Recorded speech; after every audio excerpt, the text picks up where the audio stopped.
and, nice to see you. I hope you've got some great plans.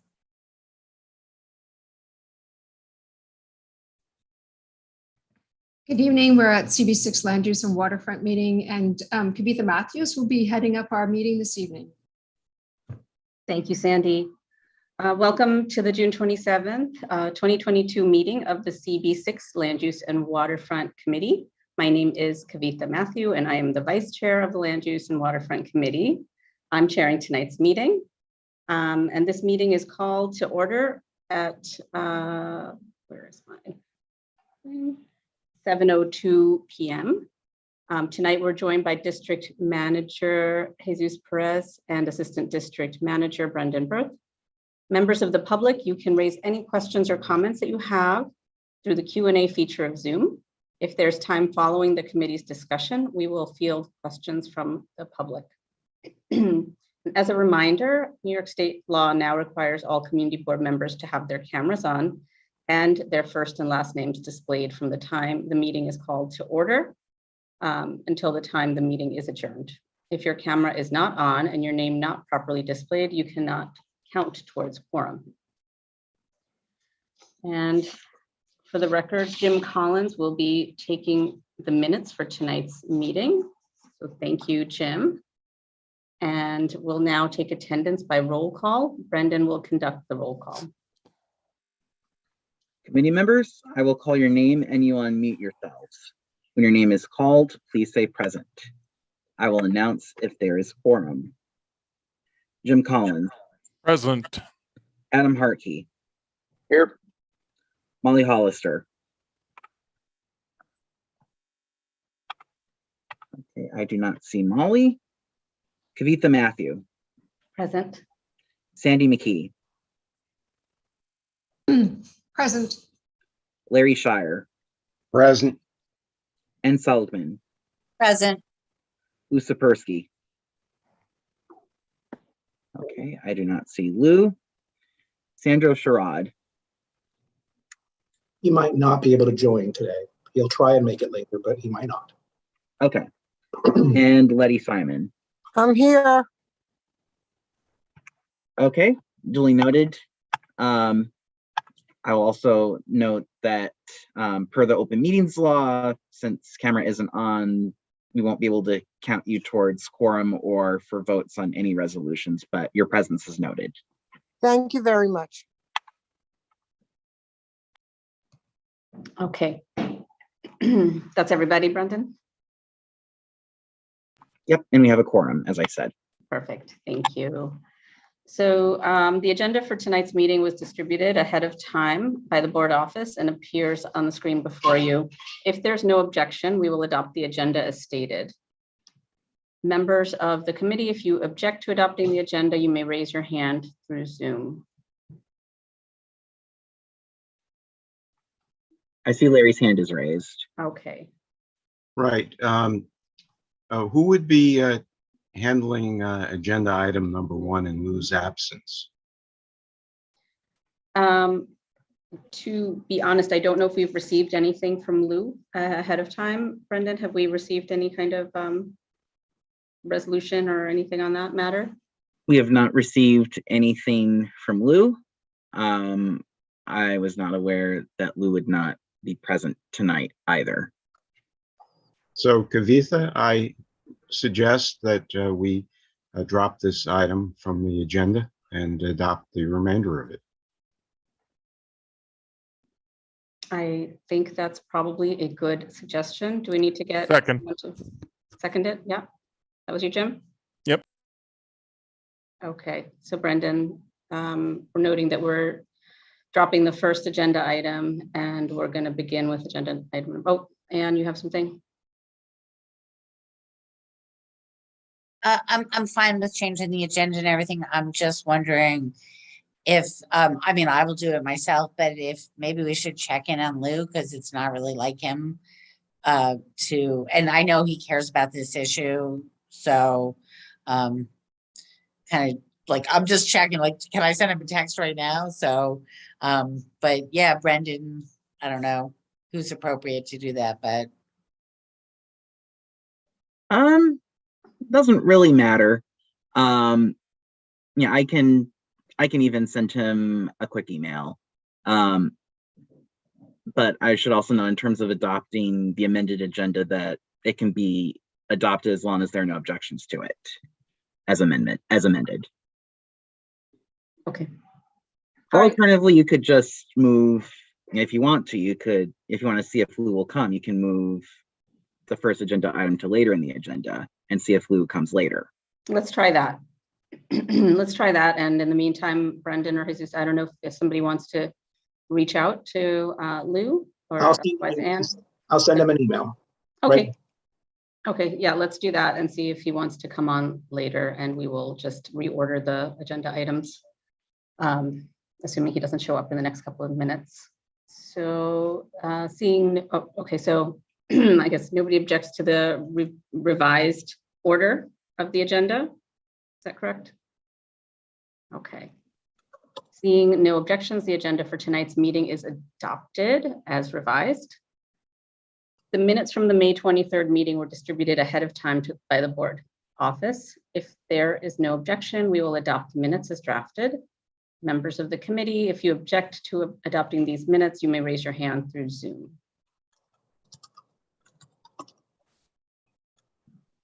Okay, and seeing no objections, the minutes from the May 23rd meeting are adopted. They will soon be available on the CB6 website. Okay, and now we're going to just set some ground rules as usual. In order to conduct an efficient meeting, let's observe a few ground rules. No one may speak until granted the floor. Committee members, if you have a question about committee business or wish to make a motion, please raise your hand through Zoom. The chat function should not be used for committee business or questions about agenda topics. All such remarks should be made on the record by raising your hand through Zoom. Chat should only be used to alert us of any technical difficulties you're having or to state in writing information like an email address that was already stated aloud on the record during the meeting. When a committee member is given the floor to speak, I will identify you and you can unmute yourself so that you can speak. We're required by New York State law to create verbatim transcript of the meeting. So please keep your questions and comments succinct and germane to the discussion. Committee members are required by the state open meetings law to have their Zoom cameras on and your first and last name displayed during tonight's entire meeting, from call to order to adjournment. If you must step away from your computer briefly, you are required to leave your camera on. That's all new, intriguing. Okay, so the order of the adopted agenda, based on the order of the adopted agenda, we're going to start with what was initially item number 2, the update on the work of the Community Planning Fellow. And I just wanted to give a quick intro before we go into that. So Kieran is our Fund for the City of New York Planning Fellow.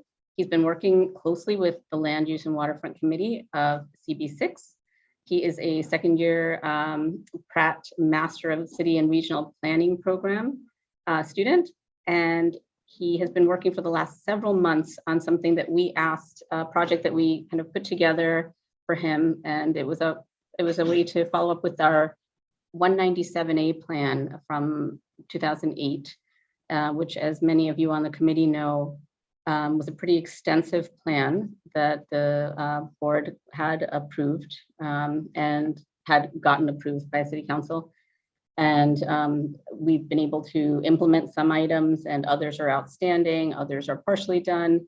And Kieran's task really was to dig through all that information and look at it again now through a lens of our current situation in terms of everything from demographics and population to our sustainability issues, to new transportation, to developments in the community like ESCR and other things that have changed quite a bit and since 2008. And Kieran has actually worked with several people, I believe, on this committee and others to really unpack what was in the 197A initially, analyze it, determine where we were with things, and even make some recommendations. So with that, I don't want to give away the whole thing, Kieran. I think I'm going to pass it on to you. Thanks, Kavita. Can I have the permission to share screen? Yep. Thank you. 1 second, sorry.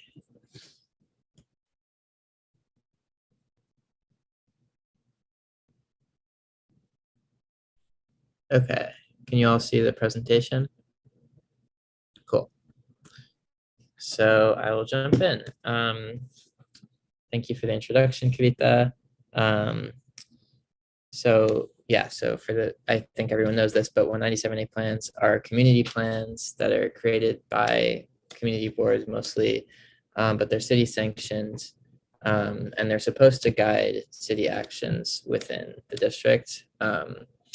But I said the city's supposed to follow these plans, but the problem is that it often doesn't, and the onus, unfortunately, falls on the city's community boards to kind of make sure that these plans are implemented, which involves continuous monitoring and advocacy. So the first purpose of my project was to research the implementation status of all of these recommendations from the plan, which covered land use and zoning, waterfront and open space, streets and transportation, and urban design and preservation, and categorize whether these have been fully implemented, partially implemented, or if they fall somewhere in between. And the other purpose of my research was to take stock of how the district has changed and how its priorities may have changed since 2008 when the plan was released. So my first research question was what 197A plan recommendations have and haven't been implemented. And from this flowed a secondary question, which was how can Community Board 6 push to move unimplemented recommendations forward? And then the other half of my research asked what the existing conditions in the district are and what has changed since 2008, which flowed, the question flowed, how should the plan's recommendations be updated to reflect these changes and changes to how we think about cities during this time? So to do my research, one of my major data sources was census data, specifically the ACS. I also used a lot of community board resources, including meeting minutes, budget requests, the district needs statements of various years, and I also talked to board members themselves. I used city resources like Zola, open data, and presentations that city agencies have given, and I also relied on local news sources. And finally, the National Housing Preservation Database, which is a database of all federally funded affordable housing developments, was another very helpful source. For my final deliverable, I created a report which compiles all the research I've done, and it has chapters on demographics, housing, land use and zoning, transportation and streets, and sustainability and resiliency. And it concludes with my own recommendations for how the board should move forward on implementing and updating the 197A plan. So moving into my findings, this slide kind of shows a high-level overview of what I found in my research into the plan's implementation status. So of 46 total recommendations, I found that 7 have been fully implemented, and these include building an Avenue A entrance to the First Avenue L train stop and building a school on a former Con Ed power plant site. 17 recommendations have been partially implemented, and these include expanding the bike network and developing new sources of affordable housing. 4 recommendations are in progress, and all of these have to do with filling in gaps in the East River Greenway. And then 16 recommendations have not been implemented at all, including efforts to remap streets and create contextual zoning districts. And then I also classified 2 recommendations regarding the possibility of building a tunnel for the FDR Drive as being outdated. So I'll get into these details in the slides to come, but as you can see, the plan has a mixed implementation record. So for my research to kind of focus what I was looking into, I chose to focus on 3 important subtopics of the plan, which were housing, transportation, and sustainability and resiliency. And 3 of the 197A plan's recommendations deal with housing directly. These are to encourage permanent affordable housing, to discourage the demolition or conversion of affordable housing to market rate, and to encourage permanent low and moderate income housing in new developments. So I classified all these recommendations as having been partially implemented over the past 14 years. And I'll get into how I made this assessment in the next few slides. So housing prices have continued to rise in the district since 2008.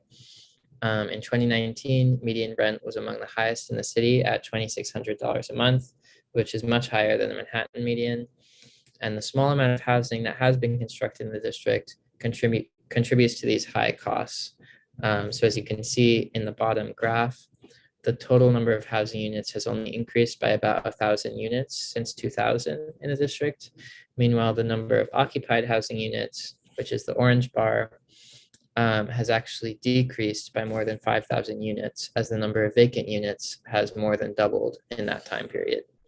So this indicates an imbalance between the housing that's needed in the district, which is primarily affordable units, versus what's being supplied, which is primarily luxury units. Declining affordability is also indicated by data on rent stabilized housing. I'm sorry, George- do you want to wait till the end for questions, or do you want to take questions as they come? I see that Jim has his hand raised. I guess it would probably be easier to wait till the end. Does that make sense? Yeah, Okay, cool. Yeah, so this slide is on rent stabilized housing. And George Janes, who's a planner who works closely with CB6, made this map, and he found that between 2007 and 2020, the district lost more than 3,000 rent stabilized units. And so can you also make the sharing a little bigger, or maybe we can do that? oh yeah, did that do anything? Yes, a little bit.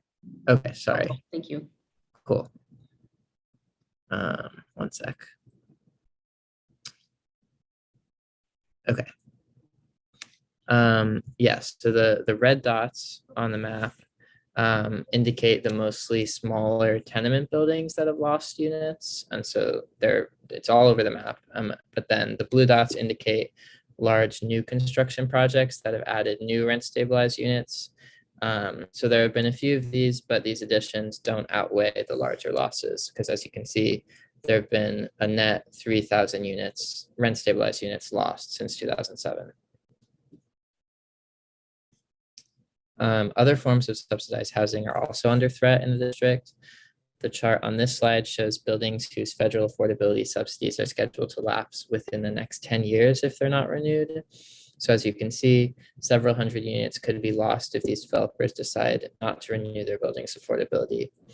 And I actually haven't been able to look into it this month, but one building, which is called Securitad 1 on 31st Street, may have actually lost its affordability at the end of May. The city has taken some steps to promote affordable housing in the district, but these haven't been the most robust. So only one developer has utilized the Mandatory Inclusionary Housing Program, or MIH, which gives developers the opportunity to build larger buildings if they include affordable units. And the city hasn't designated any MIH zones in the district, which would require all developers to follow MIH regulations. The solo development sites were designated as inclusionary housing zones, which is an older program that allows buildings to receive a 33% FAR bonus if they designate at least 20% of their floor area to affordable housing. And the American Copper buildings, which are the bottom orange block on this map, utilize this program, but the larger solo development site remains undeveloped. So my report also offers ideas for how CB6 can push forward 197A plan priorities in the coming years. So for affordable housing, the Adams administration has expressed an interest in focusing its affordable housing production in more affluent neighborhoods, which is largely a departure from the strategy that de Blasio took. And this could offer CB6 the opportunity of working with the city to bring more affordable housing to the district. So one strategy for doing this would be to consider the pros and cons of a potential MIH rezoning of part of the district. MIH could lead to more affordable units being developed overall, but also definitely more luxury units too, and in taller buildings. So there are definitely pros and cons to that strategy. Another option to promote affordable housing would be to work with HPD on a housing plan. An example or like a precedent for this is the Bedford-Stuyvesant Housing Plan, which outlines coordinated steps by HPD, partner agencies, nonprofits to preserve and add to affordable housing stock in that neighborhood without an accompanying rezoning. And that serves as an example for this kind of strategy. And the board could reach out to HPD to gauge the agency's interest in bringing that kind of plan to CD6. Converting older office buildings into affordable housing could also bring new affordable units to the district. Both city and state would need to change land use and zoning restrictions for conversions to begin, and those conversations are ongoing. And the board could consider supporting these efforts going forward. And then the main First Avenue solo property, as the largest piece of vacant land in the district, offers another opportunity to promote affordable housing. So the board could advocate for developers to include a higher proportion of affordable units in whatever gets built there than what's required by law. In Community District 3 in Lower Manhattan, advocacy by the board and local organizers led to more than half permanently affordable units being constructed as part of the Essex Crossing development, which was significantly more than required on what was then that district's largest piece of vacant land. So that's a precedent for this strategy. Okay, so moving into transportation, 9 recommendations deal with transportation in the 197A plan. 2 have been successfully implemented, and these are building an Avenue A entrance to the L and encouraging bicycle parking in private garages. 4 have only been partially implemented, and 3 not at all. So the partially implemented recommendations have to do with creating traffic calming, rerouting buses, and building out the bike network. And the unimplemented recommendations have to do with creating taxi and bus parking spots, and also building the 2nd Avenue subway. So moving into my research on this topic, the chart and map on this page represent the density of job locations for residents of CD6. So the map shows that CD6 residents heavily work in Midtown, within and directly west of the district. And the chart of the most common work zip codes bears this out. So all 10 are in Manhattan between Houston and 59th Streets, with the heaviest concentration of jobs in East Midtown. Because so many residents work close to home, they have pretty short commutes. So 28 minutes on average, compared to 42 minutes for all New Yorkers. And then 36% also walk to work, as compared to only 10% of New Yorkers, while the proportion of residents biking to work is only 2.3%. This group has really expanded from only 0.6% of residents in 2000. And then finally, the vast majority of households, 76%, don't own a motor vehicle, and those that do almost always only own one. Only 3% of households have 2 or more cars. The Department of Transportation has implemented a number. Wait, I'm sorry, could you just go back? That slide had a lot on it. Could you just go back for 1 second? Like, Oh yeah, sorry.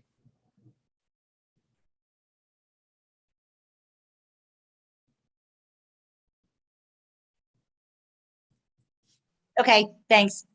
Yeah, no problem. This is also all in the report, which I think all of you should have access to. So I'm really just like giving a very quick overview, but it goes way more into depth in the report.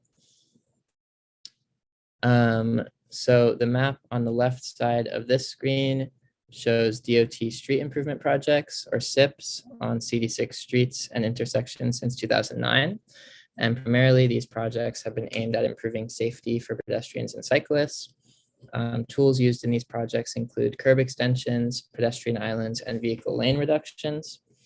And then the map on the right shows the district's bike network. And since 2008, First and Second Avenue received protected bike lanes, and crosstown bike connections were created on 26th, 29th, 52nd, and 55th Streets, among some other projects. The East River Esplanade has also seen some minor improvements since 2008, but there are big changes on the way. So an extension of the Esplanade from 53rd to 61st Street is planned to be completed this year. Also, the pinch point between 13th and 15th Street is being expanded as part of the East Side Coastal Resilience Project. And finally, Mayor de Blasio announced funding and a plan to close the last gap in the Esplanade from 41st to 51st Street in his final budget.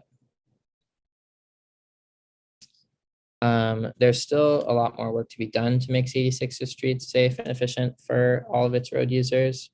So in the next few years, congestion pricing will go into effect, reducing congestion in the district. And this will definitely create an opportunity to promote walking, biking, and transit by repurposing space currently devoted to cars, both movement and storage.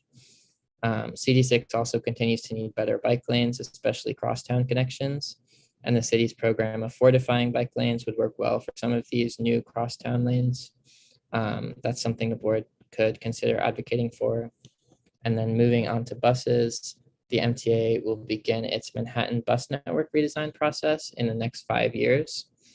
In other boroughs, these redesigns have consolidated redundant stops, rationalized routes, and increased service on key lines, which led to faster and more reliable service in the Bronx and Staten Island so far.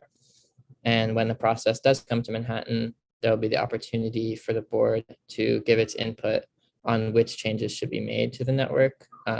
So that's something that some proactive thinking would definitely be helpful. And then as part of this process or beforehand, the board could also consider advocating for 34th Street and other key crosstown streets to become busways based off the model of 14th Street. CB6's Transportation Committee continues to push DOT further on the issue of traffic calming with their plan to transform 3rd Avenue with more pedestrian space. And the board should continue to propose innovative street designs as a way to continue pushing DOT forward on that recommendation. And then the 197A plan advocates for the city to create parking for Black cars and buses. And these spots are still needed. That's definitely still relevant, but also it's kind of expanded over the last 14 years. So the rise of Uber and Lyft mean there need to be more taxi pickup and drop-off spots. Residential loading zones are needed to accommodate increased e-commerce like Amazon, and space for shared modes like bike and car share are also needed. So if the plan were to be updated, the board could consider expanding that recommendation to advocate for just more varied and flexible uses of the curb in general. And finally, one of the plan's biggest priorities was the completion of the East River Esplanade. And as of the city's 2021 budget, there are now plans and funding to fill each of the Esplanade's gaps within the district. But the board should obviously stay vigilant to ensure that that funding doesn't get taken out in future budgets and to ensure that these plans continue to move forward. Okay, so moving on to the last major subtopic, sustainability and resiliency. This is definitely one of the biggest changes to how we think about cities since 2008. Just the increased attention paid to these topics, especially in vulnerable coastal areas like CD6. And the 197A plan actually didn't really have any recommendations specifically related to these topics. And if it was being updated today, these topics would need to be included. So Local Law 97, which was passed in 2019, mandates that buildings over 25,000 square feet meet increasingly stringent energy efficiency targets over the coming years. And the map on the left shows buildings subject to the law within the district, which are more concentrated in the northern half of the district where there are more large office buildings and large apartment buildings. Another local law 33, has resulted in buildings being graded by their energy efficiency. So the map on the right shows that there's a very wide spectrum of grades in buildings across the district, and thus a lot of room for improvement. And then Local Law 97 only applies to large buildings, but there aren't currently any laws applying to smaller buildings, but energy efficiency within those buildings will also need to be addressed at some point in the future. As sea levels rise, the district will be exposed to more intense and frequent coastal storms. So in 2050, the majority of the district south of 42nd Street and east of First Avenue will be in the 100-year floodplain. And the southernmost portion of the district will soon be protected by the East Side Coastal Resiliency Project, which is constructing flood walls and gates up to 25th Street. But there are currently no city plans to comprehensively protect the area from 25th to 42nd Street. And this is concerning especially considering the string of important institutions on this stretch of the river, including Bellevue and Langone hospitals and the HRA men's shelter. Flooding caused by extreme rain is another major issue that can cause major damage and loss of life. And low-lying and poorly drained areas throughout CD6 are vulnerable to rainy day flooding, as shown in the map on the right in this slide. So parts of Stuyvesant Town and Peter Cooper Village, most of 22nd Street, 3rd Avenue between 40th and 56th, and 2nd Avenue from 48th to 53rd are all particularly vulnerable to flooding during extreme rain. And then another major threat as the climate warms is extreme heat, especially for residents who are elderly, lack access to air conditioning, or have comorbidities increasing their vulnerability to heat. This will be an increasing problem. And CD6 has a 2 out of 5 rating on the city's heat vulnerability index, indicating that it has a relatively low vulnerability. And the reason, or a big reason for this, is that 94% of CD6 households have air conditioning, which is pretty high.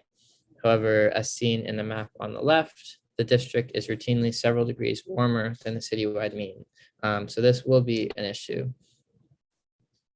And then moving into my kind of recommendations, because the plan didn't consider sustainability and resiliency, these ideas are kind of more speculative, but they are based on the existing conditions research I did on the subject. So one idea for the board to consider incorporating into a future update of the 197A plan is to oppose new fossil fuel infrastructure in the district and eventually support the decommissioning of all existing fossil fuel infrastructure.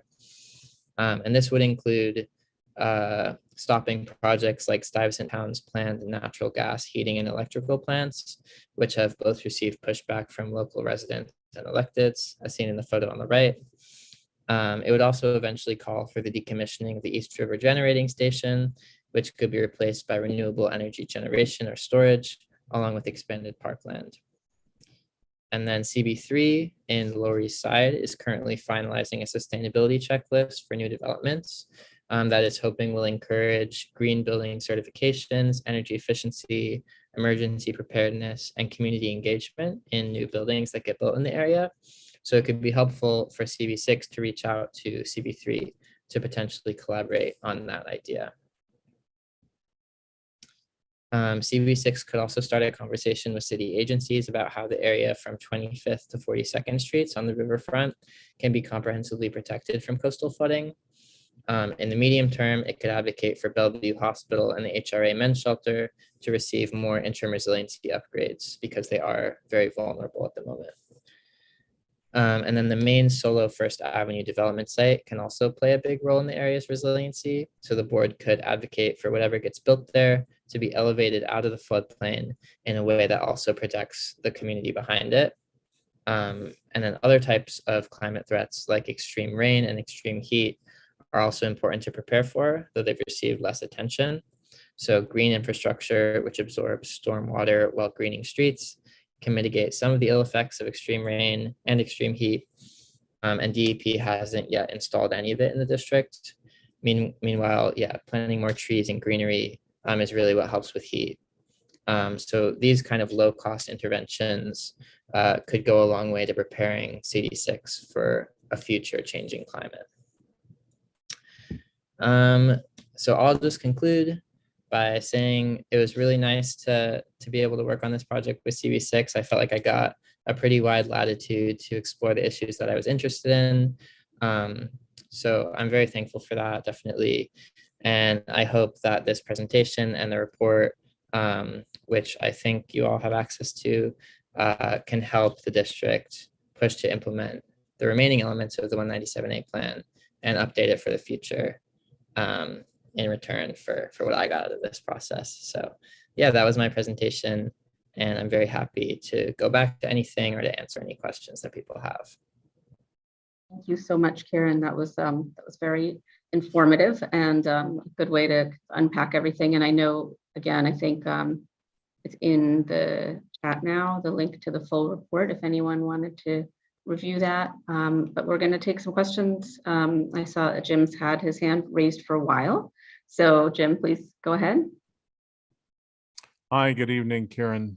Thanks for doing this. I know it probably took a great deal of your time and effort.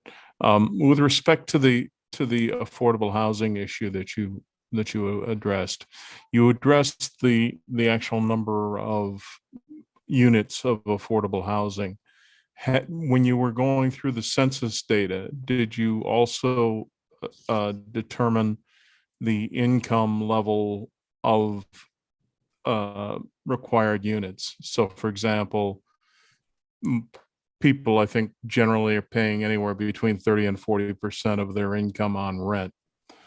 When you did your analysis of the available affordable units, did you do an analysis of the income of the residents in CB6 so as to assess whether or not we have an actual need for the affordable housing relative to the income levels of the residents?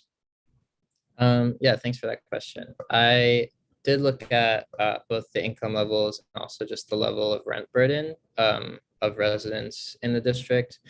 And CD6 definitely, I think, has either the lowest or one of the lowest levels of rent burden in the city. So residents are paying less of their income in rent than in other parts of the city,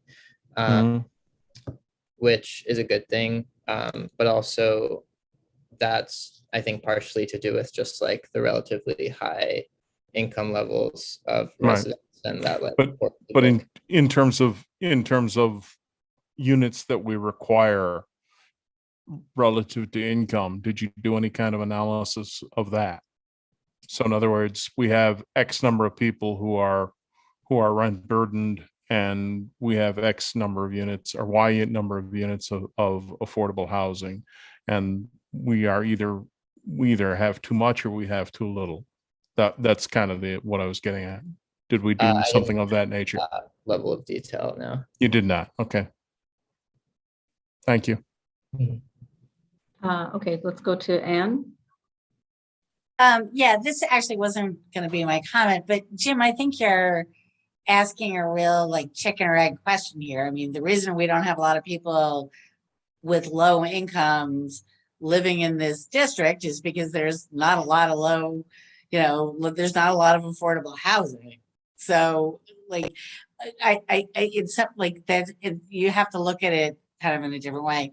Karen, I just wanted to thank you. I got to work with you a little bit on, some of the rainfall and like sustainability stuff. And I just really want to thank you for your work on this. And I kind of wish I was in your brain a little bit, because you've taken so much, you've taken such a broad look at our issues that I don't think many people on the board actually get to do. We tend to focus on sort of a one or two, whatever committees we're on. And so I just really want to thank you for taking the look across and again, like Jim said, the hard work and I think really valuable results on this. I'm looking forward to seeing what we can do with CB3. I was not aware of that. That's a really good heads up, and taking a deeper dive into the report. And just I'm sorry, just in response to your question, we've had affordable housing I've been on the board probably about 25 years now, I think it is. We've had affordable housing on our list of budget priorities, basically at the 1 or 2 level for the last 25 years. Okay, eventually we have to decide for budget priorities whether we still require it or we don't require it. I mean, yes, theoretically, could we have everybody in the district working on a minimum wage job and having affordable housing? Yeah, but that's not the reality. That's what I'm trying to nail at. I'm trying to get to district needs versus what is available. That was the point of my question. And Karen, thank you very much. I'll take a look at your data when it comes through. Thank you.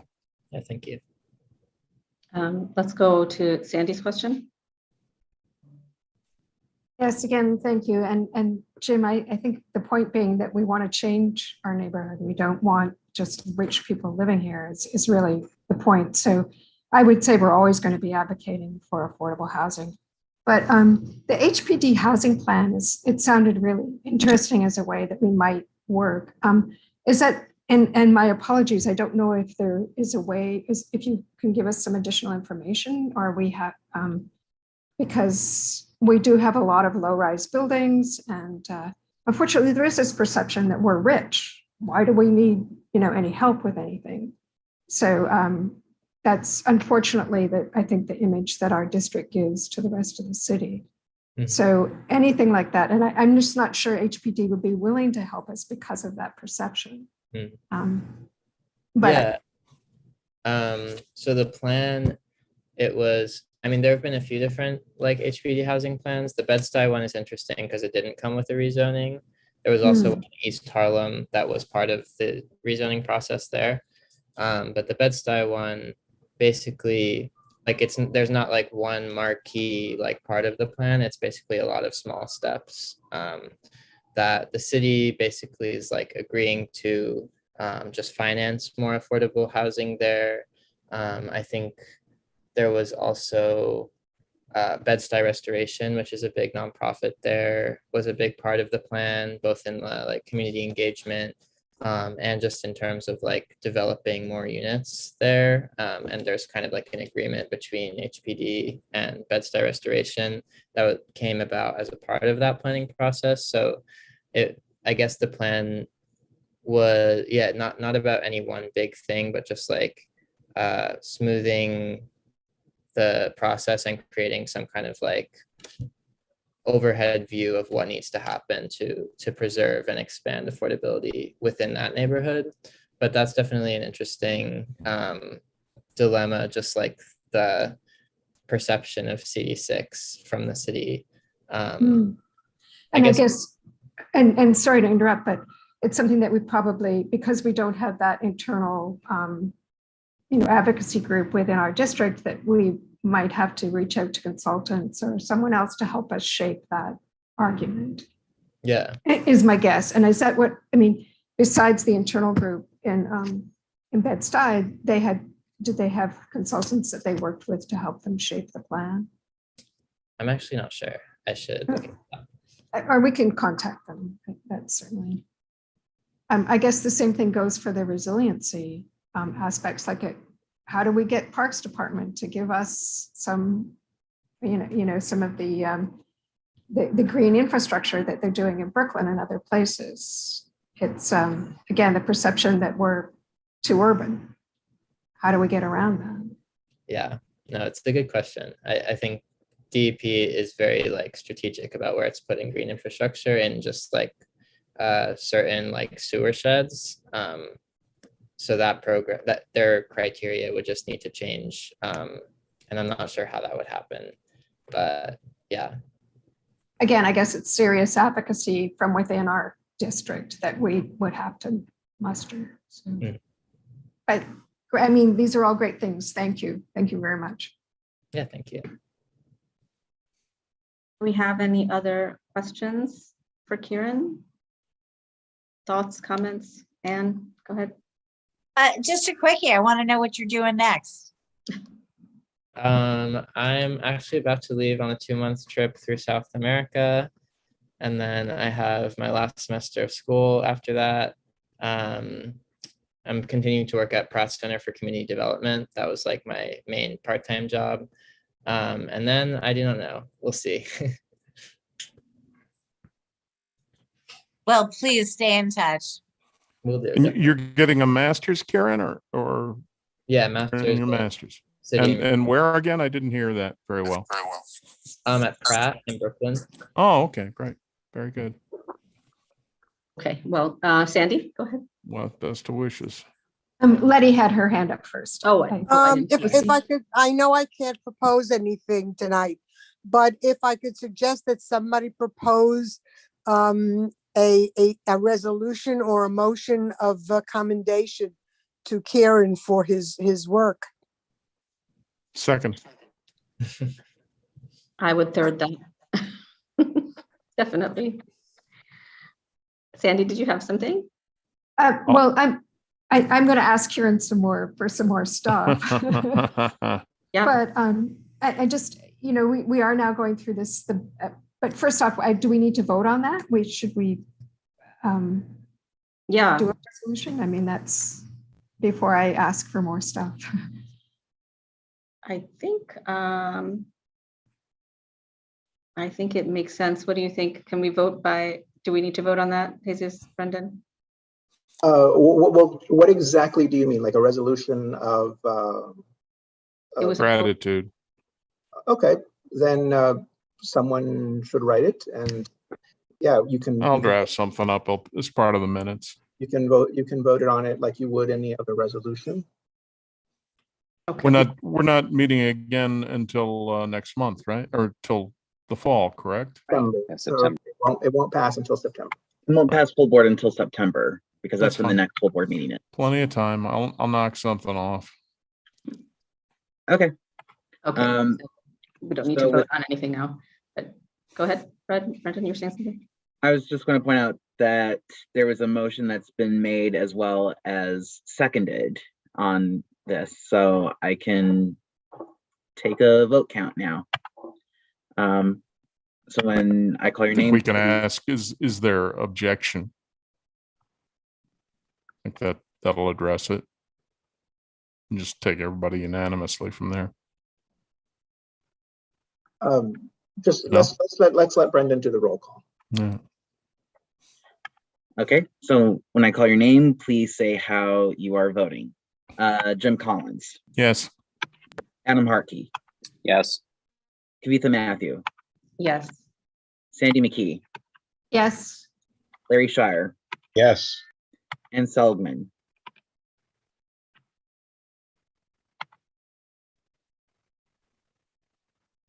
And Seligman? She's saying yes, but her mute button's. Sorry, I'm not sure why it's, yes. Okay. The motion passes unanimously. Thanks. 6 in Thank you. favor.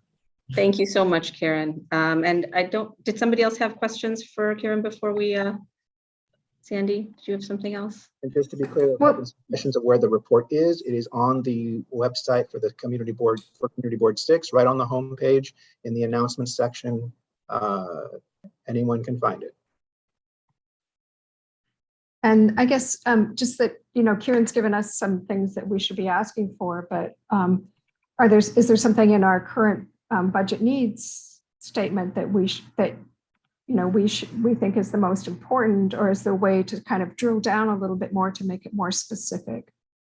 Again, we ask for affordable housing, but we're not very specific. So I think sometimes it gets lost in the, it's very easy to say no. Of the things that you've asked for, and you've read our district needs statement, is there something that you think that's really missing that we should be more aggressively advocating for? That's a good question. I think, yeah, I mean, the affordable housing thing is obviously difficult because it's just a question of funding that gets spread around the city. I feel like one of the thing that I found most interesting was the lack of any kind of like centralized resiliency plan for north of 25th Street. And how, yeah, that just seems to be a gap, particularly because it's full of all of these kind of really important city institutions that especially are for like the homeless and like Bellevue, which is the most important public hospital. I would say, I guess that off the top of my head, that's probably the biggest gap that I noticed. And I guess that really is part of our district needs currently. And so that's a great suggestion. I think we should probably, as our land use committee, really consider adding that to our district needs statement.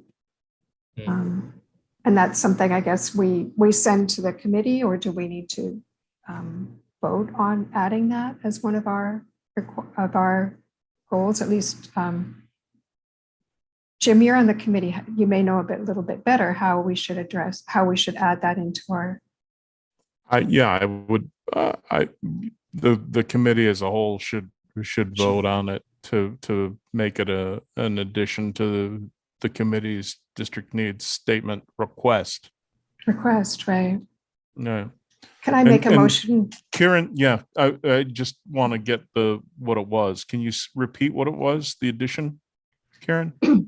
I guess a comprehensive kind of resiliency plan North of, north of 25th Street, which is where the ESCR project. right, okay, thank you.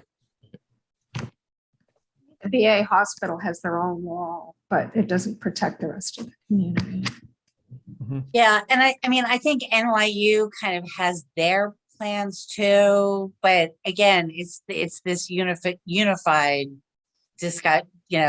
kind of discussion or plan. And I don't know about the shelter at all. Like I think that's a real gap there.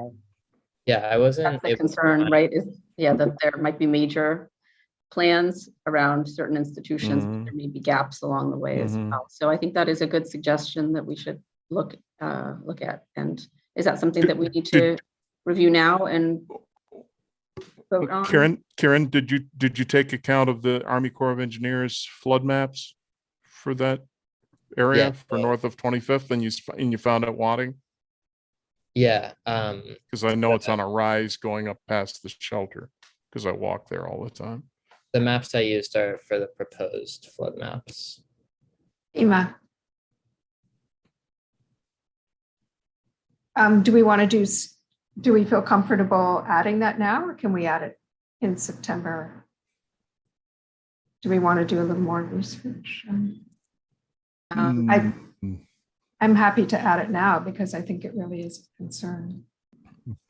Discretion of the chair. Yeah. Adam, go ahead. Yeah, so I think the only question is actually the write-up itself. So I guess we don't need to really do that until September. And Jim, do we write that or do you guys write that? Well, you're just going to add it to your list of district needs. Right, but the entire write-up, so not just the item, but like there's like a paragraph. Yeah, and stuff The like that. description. that comes before we submit it. Yeah. Okay. And that's generally just draftsmanship within the budget committee. So really just the line item is what we Yeah, need to exactly. do right now.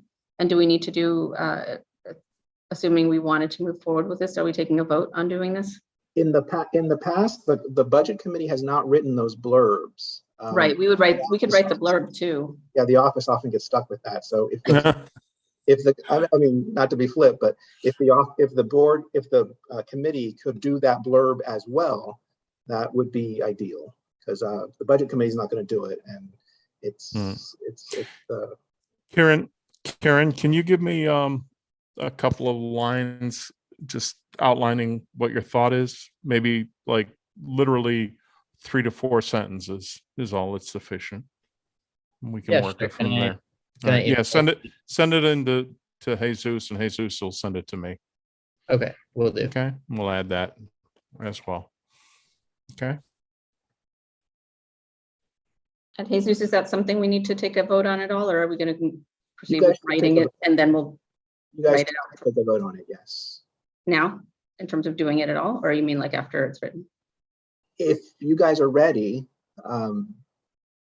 I personally would want to see the Yeah, blurb let's see it. thing and Let's all see it. that, but Okay, you guys seem to be wanting to move a little bit faster than that. So not necessarily. I think we should look, I mean, honestly, Sandy, and you can weigh in on this, but I think we should look at what the, what the exact reasoning is behind it and everything. I think we're theoretically behind it, as long as we know that that's the thing that's out there, but I think we should investigate a little further, what's planned for that area, and then write it up. We can always follow up with Kieran while he's on the beaches in Brazil. Oh, I'm sure he'd love that. well, Kieran's time with us is done. So. I know. I was gonna say, I think he's done. I think he's done. We're gonna the kindness of his own heart. So he's. Sandy, was your hand up or no? Okay. So I guess at this, Anne, go ahead. I was gonna say, first of all, to Karen, make sure that even though it has not passed, that our, commendation is on your resume. But the other thing is, I don't know if do we want to take a vote, or do we have a sense of the committee of like, yes, this is something we want to do, even if we don't have the language?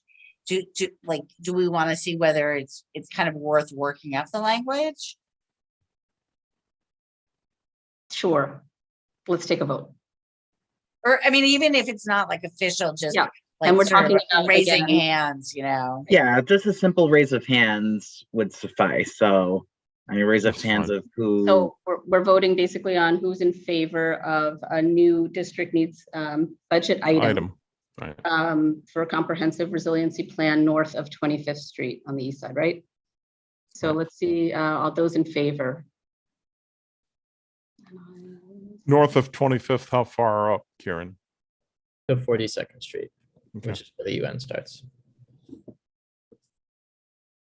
Everyone's hand is raised. Great. So Mm. everyone's in favor of a blurb being drafted on this. Mm. Okay, thank you. That sounds, Just to be clear, that vote was to draft the blurb. It was not yet To to adopt add it. it to the, to Right. we're in propose. favor of drafting the blurb, which we will review in more detail once it's drafted. In I'm not September. a stickler for this, but yeah, we gotta be clear about what's happening. Yes. Mhm. Okay, well, that's a good segue, I think, into, and Karen, you're welcome to stay on for this, but if you have to run, we understand. We are going to move, I think, I haven't seen Lou join, so I think we are going to move to what was in the initial agenda, item 3, which was a continued discussion on our fiscal year budget requests. Did we want to take a look one more time? I don't know, Brendan, do you have the? Yes, I do. Okay, that we can pull up and just look at that. I will zoom in a little bit because I know. Okay, thank you. So Does again, that look better, by the way? what's that? Is this sufficiently large or does it need to be zoomed in more? It looks good to me. Adam, you had something? Yes. So looking this over, I'm curious if we want to keep the ESCR mitigation activities in. The project's pretty well underway. I can understand there's a pro and con for it, but yeah, that's the only thing in terms of potentially removing or updating. That's the one that sort of caught my eye. I knew we put this in a few years ago when they were still drafting the plan as a whole, but it seems to be everything's pretty much done at the moment. But open to suggestions. Any thoughts? Okay, Larry. I think we need to keep monitoring this until the project is finished. There were things that we had in our resolution that we requested that do not appear to be in the project as we understand it today.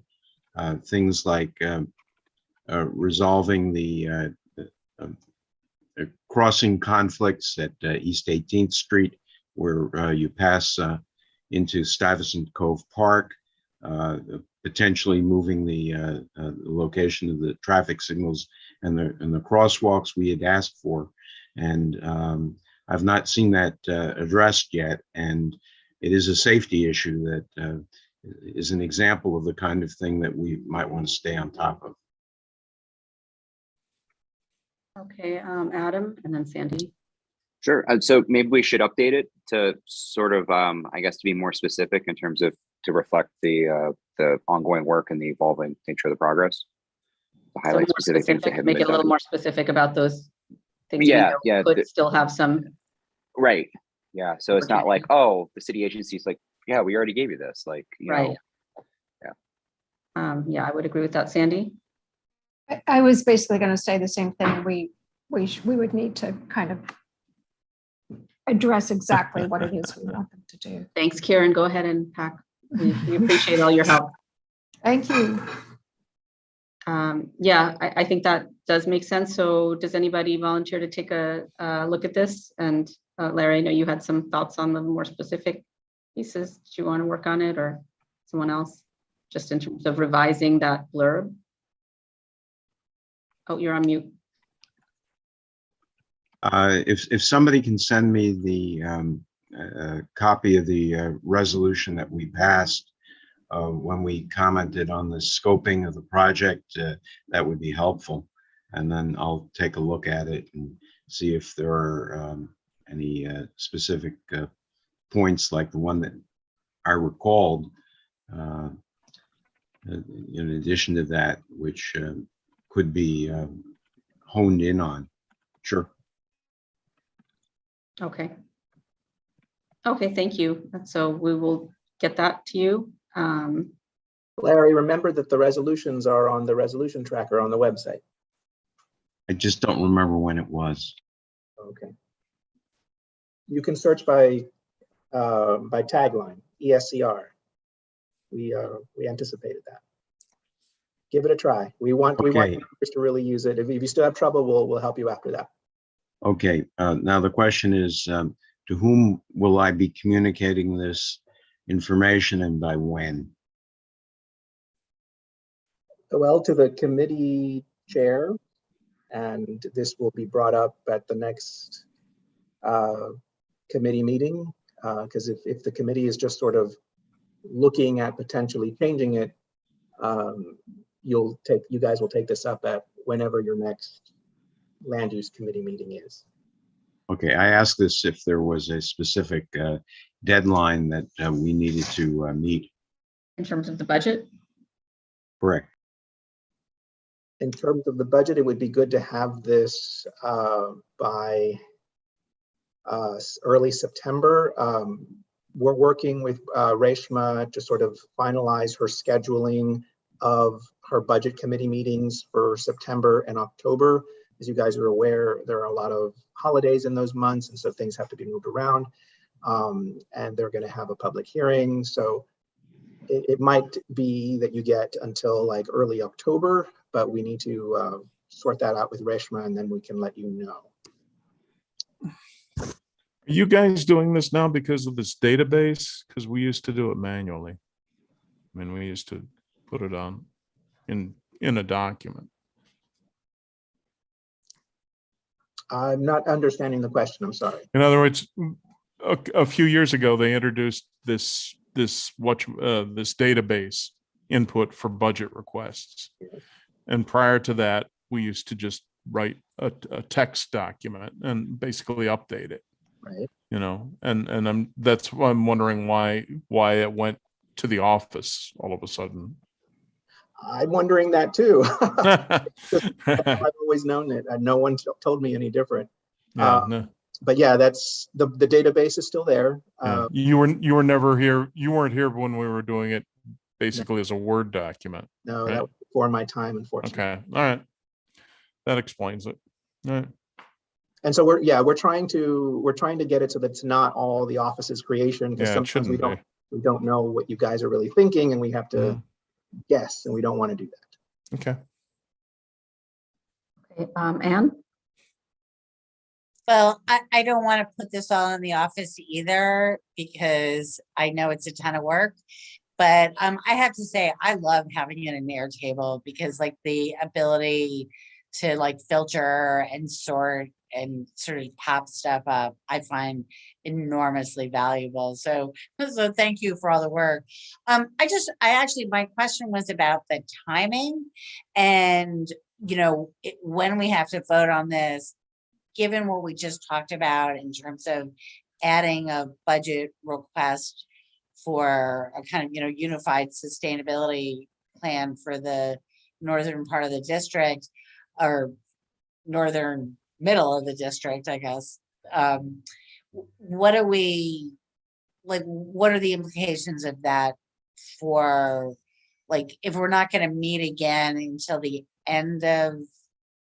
middle of September? Do we have a date?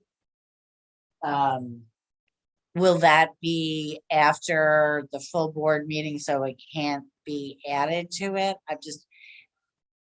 Typically, these budget requests are voted on at the October full board.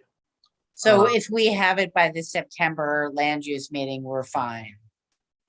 You should be.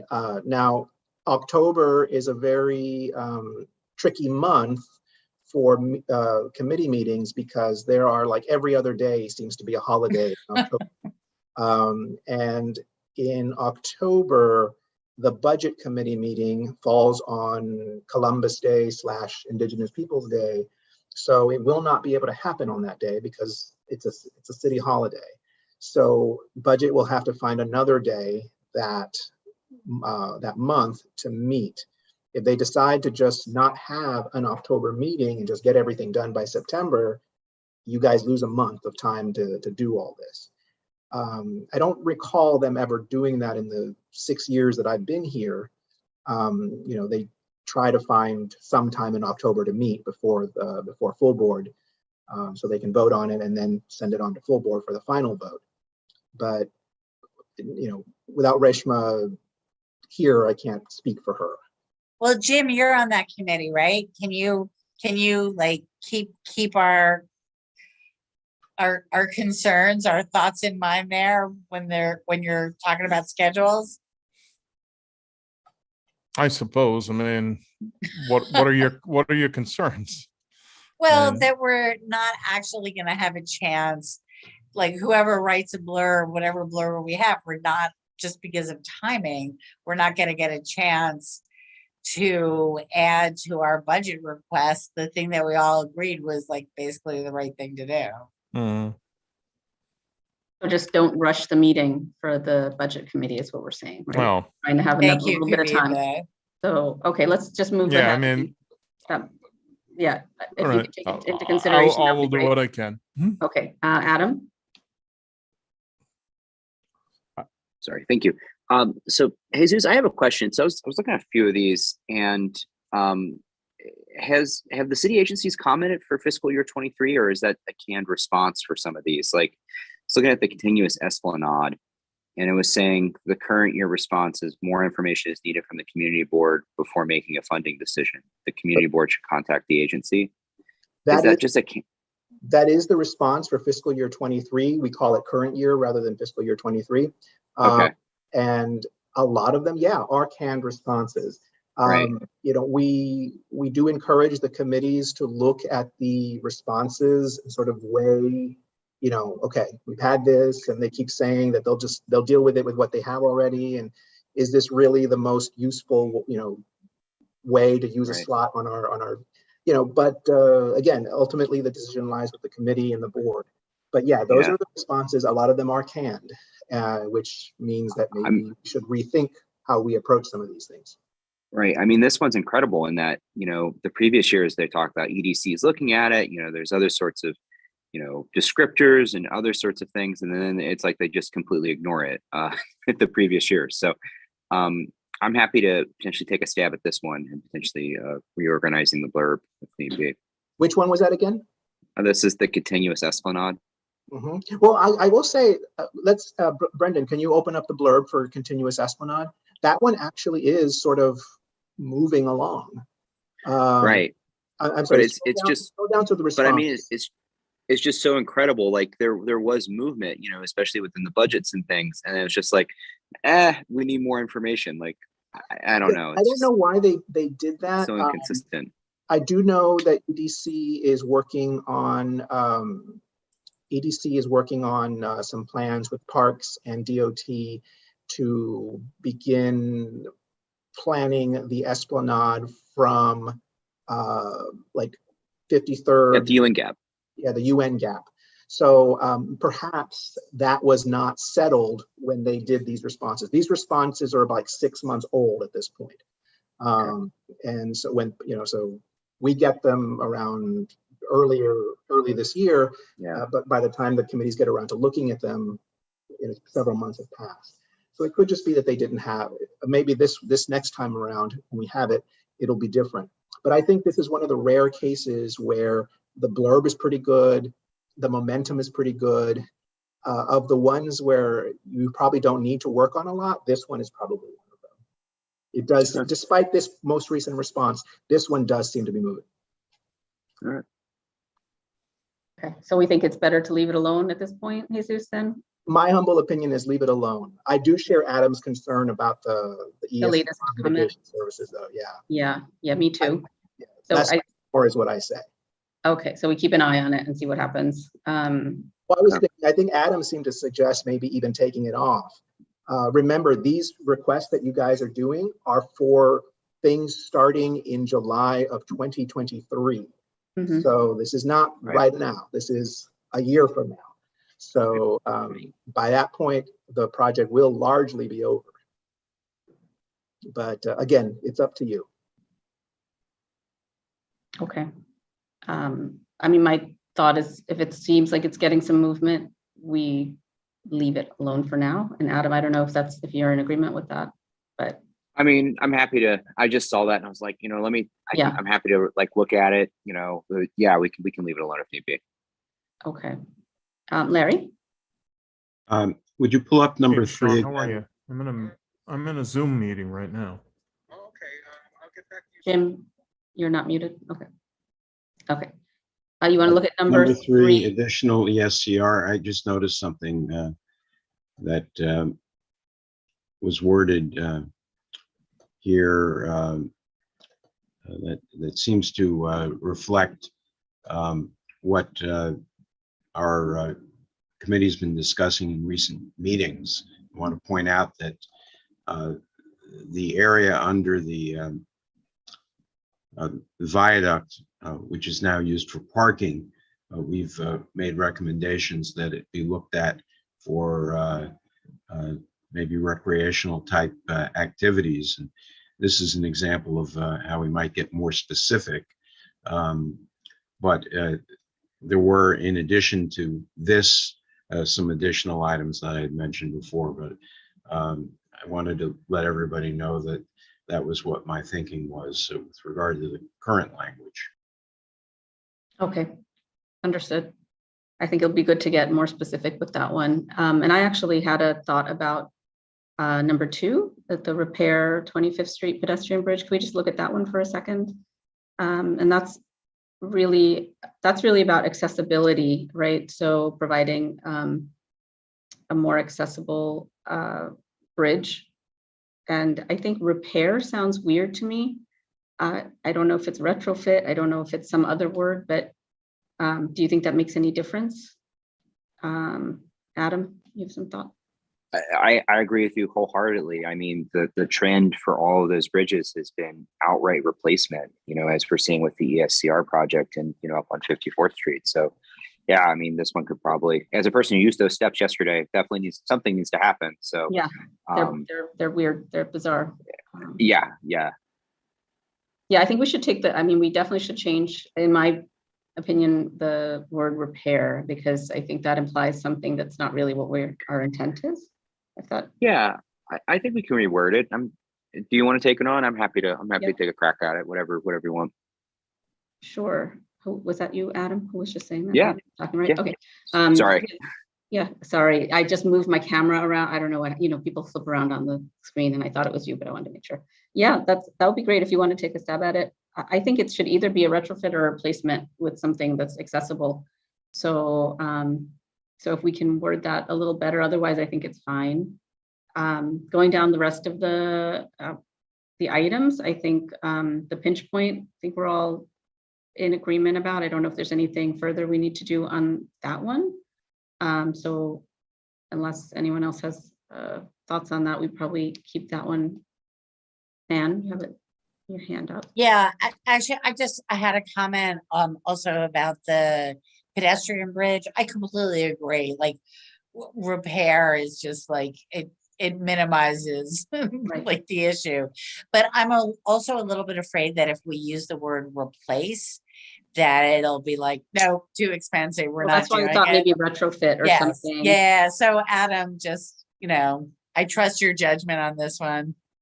Maybe we say retrofit, and then somewhere in the language we put or replace, if the retrofit does not work, which it may not. I might advise just say what you mean. Okay. Because, if we use retrofit, they won't realize how expensive it actually will. No, they'll realize how expensive it is. I would just say, be plain about what you want, say what you want, and they'll either think it's worth the money or they won't. But that's where, your advocacy with our elected officials comes in. That's where advocacy with the agencies come in. I would just say, so maybe it's not the verb of what we want them to do. It's Well, kind of the noun of what we want the outcome to be. yes, an accessible bridge, pedestrian. Yeah, or bridge that we want. adjective. Yeah. Right, right. I was just thinking the same thing, and I think maybe if we can change the descriptor a little bit to say something that they can use whatever means they need to do, but we're just saying what our end goal is, which is an accessible pedestrian bridge. We want the bridge to be accessible, ADA accessible. Yeah. I would say that. And you might actually, you know, for record keeping purposes, just because the way we put it into this portal, it might be good to retire this one and bring in a new one that just says plainly what you want. It's like, we want the bridge to be ADA accessible. There you go. And then Well, as long as we don't lose the history of how long we've been asking for work on this specific location. Can we tie it in still with the request? With the other? Might be gone already, because when we did this Airtable, you know, I started this Airtable maybe 4 years ago, I think. And at that point, some of these things had been on there so long, even before I got here, that we don't know when they were on. So the ones that have been added since the Airtable started, we have, oh, this was added on this date. But for many of them still, we do not have. So, and in the portal, that portal is only 4 years old or so itself. So that history does not exist there either. So I wouldn't get too sentimental about that. Okay, understood.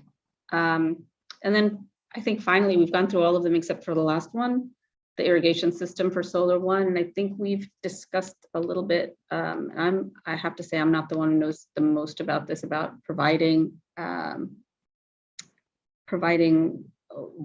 water at this point. Is there some other option for this that we were considering? The irrigation system. I felt like Sandy, you had said something, no? Not about No. this, although it does seem like it's maybe a parks request, or would be joint, I guess. Maybe. Anne? Yeah. You know, I'm thinking that it was actually, I could be wrong, but that there was something in the resiliency project, like there was like funding in there there was an element of that to provide water, because they were getting Solar One was getting so disrupted that this was something that they were gonna It was a concession somehow. Yeah. So, but I could be completely wrong need about to look that, into that, because I feel like I have something in my memory as well. Adam? Yeah, I think that's the case. I might be misremembering, but I think that's the case.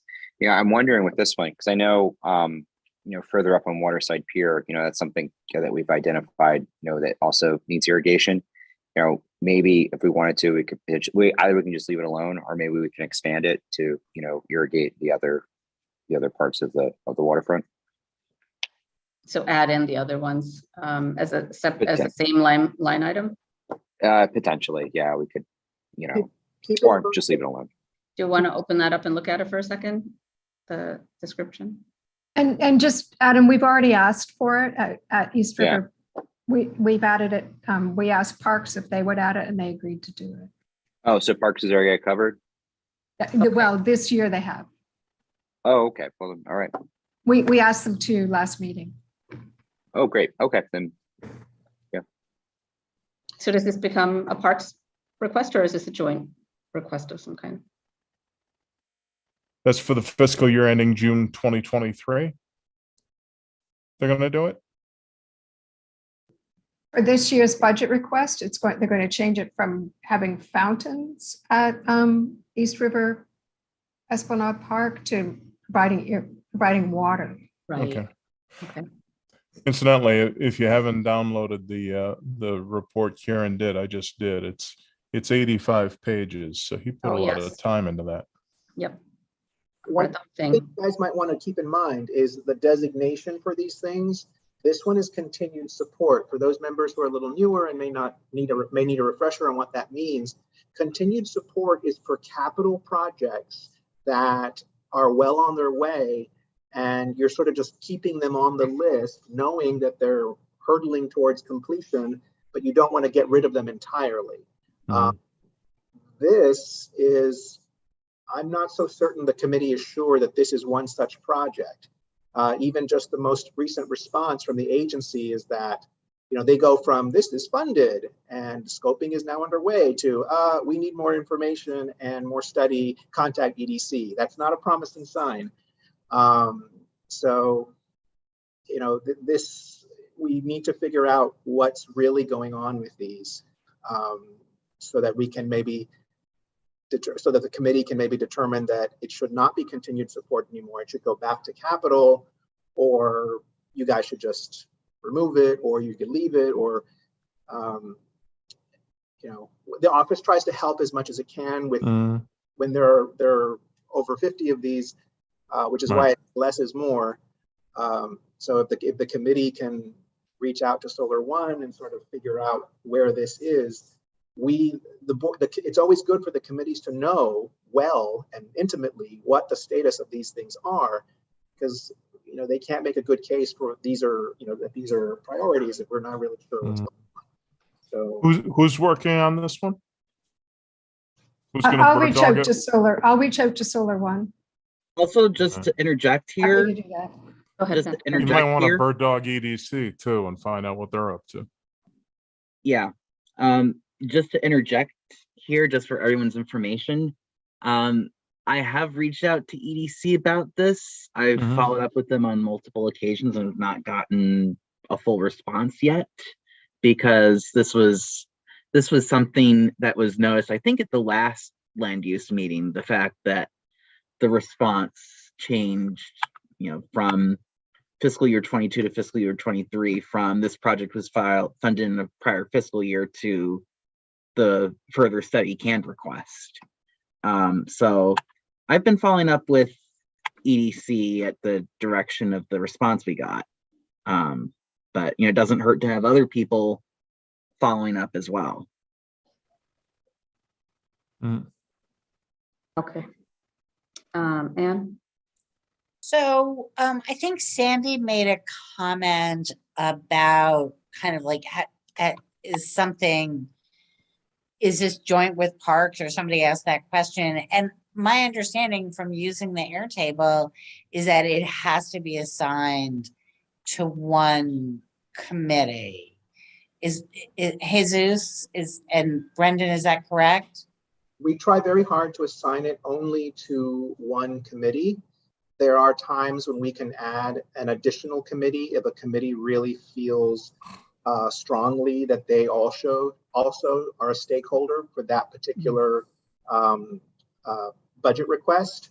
However, the reason this one is assigned to land use and not to parks is because Solar One, Stuyvesant Cove is not parks property. So it's waterfront, yeah.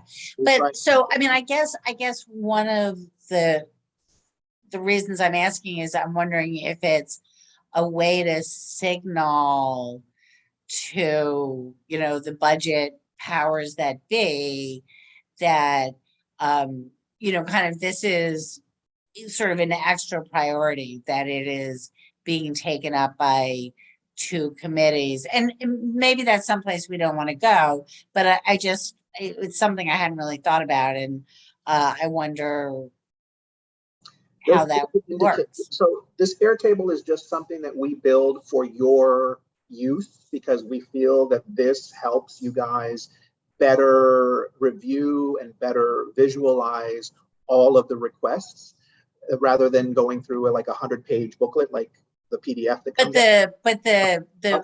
the agencies never know that. Like, they don't see this. Please do not see this. This is just for your own tracking purposes, for our own tracking purposes. There's a portal that we only have access to, and we have to put the information in a certain way, and we try to mimic some of that here. But there's no way to indicate that two committees are interested in something. If you want to, the closest thing you have for something like that is if, for example, you got a local organization to a local community group, for example, to write a letter of support for a particular budget request, then that would show that it's more than just the community board that's interested in it. There is there is a place for that to be inputted into the portal. But it's not something the community board does very often. Brendan and then Larry. Yeah, I just wanted to also add that when various city agencies are looking at these requests, they do not see whether a certain request was spearheaded by CB6's Land Use and Waterfront Committee or its Environment and Parks Committee. So I just want to emphasize that fact and make sure everyone is aware that the concern of which committee sponsors certain requests is not something that city agencies concern themselves with. Okay, sounds good. So as long as we're covered, Larry?